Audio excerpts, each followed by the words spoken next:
buenas noches, estimados amigos de Bellas Artes que nos siguen a través de sus redes sociales. Bienvenidos esta noche a esta actividad con la cual Bellas Artes honra al gran músico potosino Julián Carrillo en un aniversario más de su nacimiento, en este caso 146 años. Solo como una breve acotación, el instituto lleva el nombre de este potosino tan ilustre, Julián Carrillo, y por ello prácticamente desde su fundación Bellas Artes ha realizado una actividad señalada para honrar esta efeméride a través de, diferentes actividades: la presentación de la música de don Julián, charlas en torno a su vida, su obra, las repercusiones que ha tenido, seminarios, coloquios, en fin, siempre se ha procurado hacer una serie de actividades para tal ocasión. Y bueno, esta vez me siento muy honrado que mi casa Bellas Artes me invite a mí a hacer esta actividad.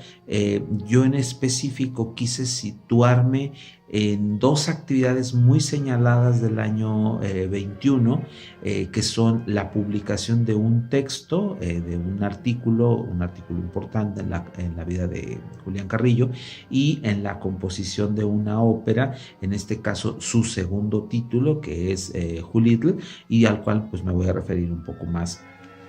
adelante. Solo como un breve hilo cronológico, no voy a agotar el tema, no es la idea agotarlo. Julián Carrillo, nace un día como hoy, un 28 de enero de 1875 en Agualulco, San Luis Potosí, y tiene la ocasión de acercarse a la música con la llegada de Flavio F. Carlos a Agualulco, que va a cubrir las funciones de músico en la parroquia, y con ello Julián Carrillo va a conocer finalmente una forma de música, como él lo comenta en muchas de sus biografías. Es la primera vez que él tiene acceso de alguna manera a pues a la música como tal, ¿no? Lo que él había podido escuchar pues era muy seguramente músicas locales, muy seguramente las bandas de alientos que era común que hubiera en estas festividades de pueblos, pero no propiamente una música académica u occidental.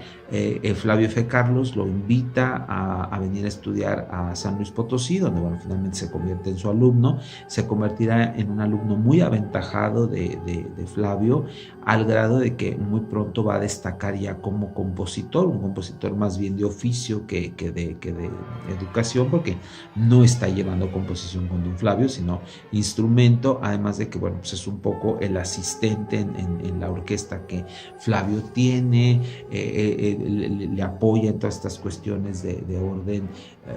práctica en la vida, y pues esta circunstancia hace que Carrillo se forme de alguna manera. En esta necesidad que tiene de conocer más sobre la música, decide emigrar a la capital, al Conservatorio Nacional, para estudiar de manera formal música. Ahí pues va a tener un desarrollo complejo. Es un joven que tiene que trabajar para poder pagarse los estudios, enferma, regresar a San Luis Potosí, y finalmente regresa al conservatorio no como alumno, o sea, regresa buscando integrarse a la vida escolar, y su maestro le pide que toque ante Porfirio Díaz en la entrega de documentos de ese año, en la entrega de certificados. Díaz lo escucha, y eso propicia que obtenga una beca para ir a estudiar a Europa. El primer punto, la primera idea que tiene Carrillo de ir a Europa, por supuesto que es París, que era el sueño de todos los músicos de ese momento. Llega a París y no encuentra acceso al conservatorio porque sobrepasa la edad límite de ingreso al mismo, y a comentarios de algunos mexicanos que estaban ahí, sobre todo en la embajada,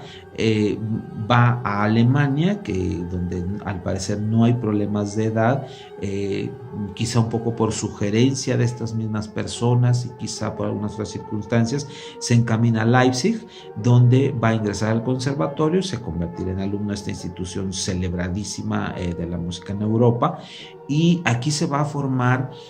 como un importante compositor. Esto hay que decirlo. Carrillo va a ser un hombre de una formación muy amplia en cuanto a música. Sus obras tonales que podemos a tener acceso, así nos lo muestran como un hombre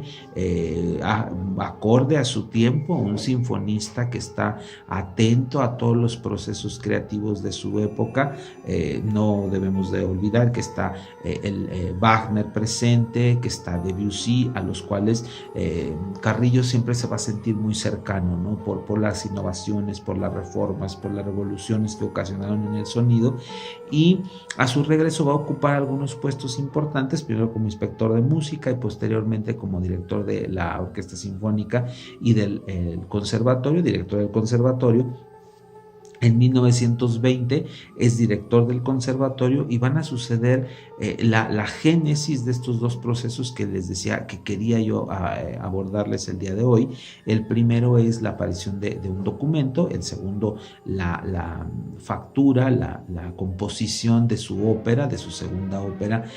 Julitl, una ópera que desgraciadamente no ha sido representada y que en esta ocasión tratamos de acercarnos a la partitura para poder pues tener un material más sólido que compartirles. Les tenemos un poco una primicia al final, porque vamos a tener un poco de esta ópera que, bueno, pues es quizá un poco un inicio para poderla representar, ¿no? Les decía que, bueno, en 1920 el marqués de Figueroa, una personalidad muy importante en el gobierno de España, manda una carta a todos los países de habla hispana para que celebren de gran forma el hispanismo el año siguiente, en 21, y Carrillo le contesta a esta misiva con un texto que me gustaría compartirles porque me parece que es algo señalado, ¿no? Él le contesta y dice: muy distinguido señor, acabo de recibir la circular que ha tenido usted a bien dirigir esta escuela, haciendo una excitativa para que celebremos debidamente la fiesta de la raza. Abundo en las ideas de usted y me tomo la libertad de mandarle un artículo que figurará en un libro mío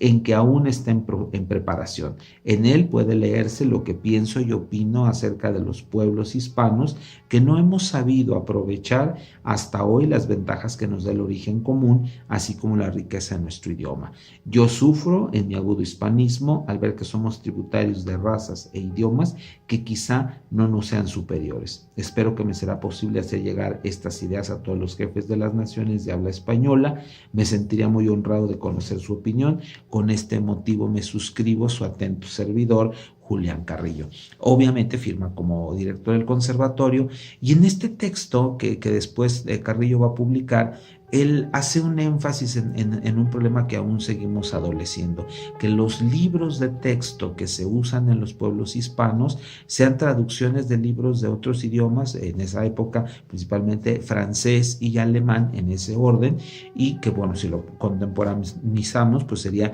ahora la traducción de libros en inglés, porque seguimos exactamente con el mismo problema, ¿no? Carrillo dice que no es posible que seamos tan lejanos de nuestro idioma al grado de no quererlo utilizar como una forma de comunicación, como una forma de expresión científica, y lo dejemos mal utilizado, él mismo lo dice, en nuestro entorno, sin ingresar de manera firme al español, ¿no? Por supuesto, es un texto que tiene repercusión en su tiempo, es publicado en varios periódicos, y también este texto de alguna manera es la conclusión de una primera parte de la vida de Carrillo. No olvidemos que para 1921 Julián es un hombre que tiene 46 años, es un hombre que está, pudiéramos decir, a la mitad de su vida productiva, y con ello, pues preocupado por muchos aspectos que le ha tocado ver, sobre todo en Europa, donde tuvo acceso a la formación, y cómo repercutía esto tras la revolución, cómo la educación seguía siendo pobre en muchos aspectos. Este artículo al que hace alusión don Julián, pues muestra una preocupación de Carrillo en torno al que no existan materiales de estudio en español principalmente para las materias más importantes y en general, ¿no? El texto, que es un texto breve de alguna manera, estamos hablando de unas 6 cuartillas que aparecieron en diferentes medios en su tiempo, muestran esta circunstancia que a Carrillo le preocupaba de gran manera, que era el por qué teníamos que recurrir siempre los pueblos hispanos, fueran los que fueran, en América Latina, en la misma España, por qué se tenía que recurrir a textos que no fueran escritos en español, sino que inclusive, aunque los hubieran escrito, él cita algunos casos no musicales, pero sí de ciencia, de autores españoles que habían tenido que producir sus libros en francés para poder ser estudiados en Francia, ¿no? Entonces, en España. Entonces, esta circunstancia, Carrillo la pone de manera muy clara en el proceso mexicano, y bueno, pues es en torno a lo que gira este documento. Él habla de esta necesidad de hispanizar al español, o sea, que estábamos alejados por completo de la discursiva en el idioma local, con lo que ello conllevaba, ¿no? Que éramos los grandes desconocedores de nuestro idioma y que por supuesto vivíamos adorando otras culturas en ese momento, la cultura francesa, la cultura germana de alguna manera, y creo que es una circunstancia que 100 años después pues, no se ha podido sortear. Seguimos siendo pues deudores de textos, al menos bueno, en música, que siguen proveniendo de otros países. Ahora nos hemos mudado más hacia Estados Unidos, utilizamos libros en el mismo tenor, escritos por norteamericanos. No con ello yo me suscribo a que el hecho sea bueno o sea malo, pero sí coincido en estas preocupaciones de Carrillo de por qué teníamos que ir a documentos, a textos en otro idioma para llevar un problema que era nuestro. Al final de cuentas, la música se está estudiando, aunque con un lenguaje universal, se está estudiando con elementos propios de cada país, y eso es una situación que debemos de paliar aún. Faltan elementos porque a veces se busca ejemplificar una forma musical o una estructura de hacer música a través de parámetros alemanes o parámetros europeos en general, y creo que 100 años después la dolencia es más grave porque ahora a veces utilizamos elementos musicales caducos o arcaicos o anacrónicos simplemente, ¿no? Queremos seguir viendo la sonata como en el 700 cuando han pasado 300 años o un poco más en torno a cómo se componían estas estructuras en su momento. Entonces, esta situación de Carrillo, bueno, pues ahí está puesta en la mesa. El artículo creo que debe de ser leído, más yo por obviedad de tiempo no me voy a referir al texto puntual, aunque voy a citar solamente para cerrar esta idea, para ir a la siguiente. Voy a cerrar leyendo el inicio del texto que dice Camilo Saint-Saëns que Héctor Berlioz fue una paradoja encarnada. Tal vez sea un poco exagerado el concepto, pero lo que sí me parece indiscutible es la fuerza enorme de la paradoja. Paradójico parecerá a muchos el título de este artículo, españolizar a los países hispanos. Sin embargo, creo que es de una penosa exactitud. Y les digo, el artículo continúa. Vamos a procurar subirles el texto en imágenes para que ustedes puedan leerlo, si les interesa, puedan ir a otra liga de Bellas Artes para que lean este texto, que es muy ejemplificante, ¿no? Es un texto que nos ayuda a entender ciertas cuestiones de Carrillo en ese aspecto. El otro aspecto que les decía que quería compartirles en esta charla tiene que ver con la ópera, con esta obra que Carrillo compone en principios de 1921 sobre un concurso. Les decía que para 1920 Carrillo es director del Conservatorio Nacional, por lo que convoca varios concursos, tanto para plazas de instrumentistas como para algunos otros elementos del conservatorio, básicamente de enseñanza, y uno de los concursos es para hacer libretos para futuras óperas, con la única característica que estos textos deban de ser textos con sujetos nacionales o con sujetos que atañen a la cultura mexicana, porque bueno, debemos de recordar que en 1921 se está viviendo un mexicanismo ultranza, se está reaprendiendo el cómo hacer música desde varios elementos de esta perspectiva, y con ello, bueno, pues Carrillo está queriendo fomentarlo, ¿no? Entonces se convoca este concurso en 1920, la ganadora de este, bueno, el ganador, porque finalmente en la plica aparece con un nombre masculino. Al abrir el documento, la ganadora es Catalina Dercel, que era el seudónimo también de una conocida escritora del Bajío, que era Catalina Dulce Escalante. Esta mujer fue una connotadísima periodista, poeta, escritora en muchos rubros, y que ella manda el texto de la ópera, Julitl, y Carrillo queda más que encantado con el personaje. Es un personaje mitológico, un personaje ficticio, que es una supuesta esposa de Cuauhtémoc, que sería este personaje Julitl, y la síntesis de la ópera tiene que ver con cómo Julitl y Cuauhtémoc serían los padres de un pueblo mexicano nuevo que está por nacer, que queda dibujado en el momento del sacrificio de Cuauhtémoc. No vemos en escena el sacrificio, por supuesto, pero sí tenemos en el segundo acto a un Cuauhtémoc ya castigado, un Cuauhtémoc con este tormento de la quema de pies que todos conocemos, y como en ese momento Julitl va, lo visita, lo ve, y los textos están cargados de este mexicanismo, un mexicanismo a ultranza que bueno, Carrillo era muy sentido, muy caro, muy cercano a esta figura de lo nacional. Así entonces Carrillo, a lo largo de estos 3 actos, nos presenta por supuesto una alegoría a un nacionalismo que comenzaba a nacer, y que quizá lo más patente sea a través de lo pictórico, los grandes murales que se van a hacer precisamente por estos años que empezaron a gestarse, la literatura que comienza a buscar también estos hilos, estas aproximaciones a lo nacional o